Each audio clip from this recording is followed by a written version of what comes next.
الإسلام سرايا المرابطين استهدفت دبابة.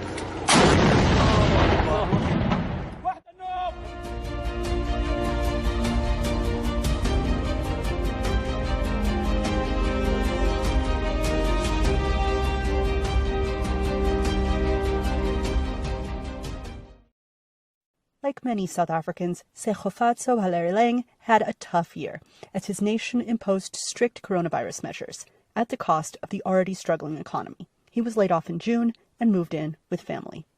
Things became difficult even at home. I couldn't provide for my family the way that I used to. And at the time I lived with my grandfather and my father, and none of them were employed. So we basically had to survive on the grants that they were receiving from the government. Millions of South Africans are telling a similar story this year. But Valerleng is the rare South African with a college degree, an emblem of the dream of a robust black middle class. A UN report estimates that as many as 34% of South Africa's middle-class households are now vulnerable.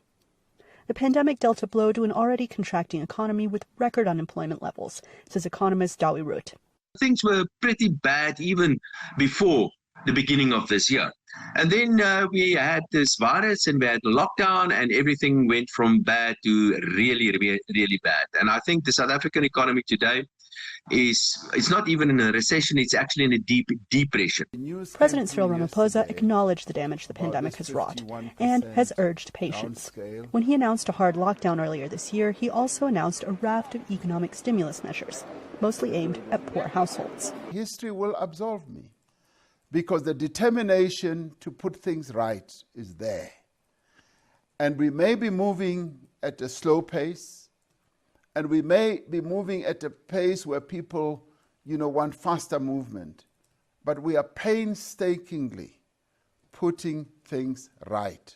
But many South Africans say it isn't enough. Valerleng couldn't qualify for unemployment benefits because he had not been unemployed for long enough. I think, unfortunately, there's a certain perspective that even though you're part of the middle class, you would still be able to survive the pandemic, even though you just lost your job, or there's always the assumption that there's still money put somewhere for you to survive, even if it's not for long enough, but there still is something for you to survive on until a certain time. And unfortunately, that's not really the case. Ruth says he is fundamentally more worried about the poor, who have felt the worst effects. And he said things won't improve unless the government does something drastic. And that will again probably hurt the middle class. There's only one thing that the Minister of Finance can do. There's really only one thing. He must spend less money. And inevitably that means he must spend less money on people. That means he must start cutting, he must start closing down things. He must close down the state-owned enterprises. He must start fire a lot of civil servants, and he must pay the rest less. That is what must happen. And that is what is going to happen. Either you do it now while you've still got some control, or inflation is going to do that for you over time eventually. Valerleng's landed on his feet, for now, with a job at a government hospital. But will things improve for him in 2021? He's optimistic, but the numbers tell a different story. Anita Powell, VOA News, Johannesburg.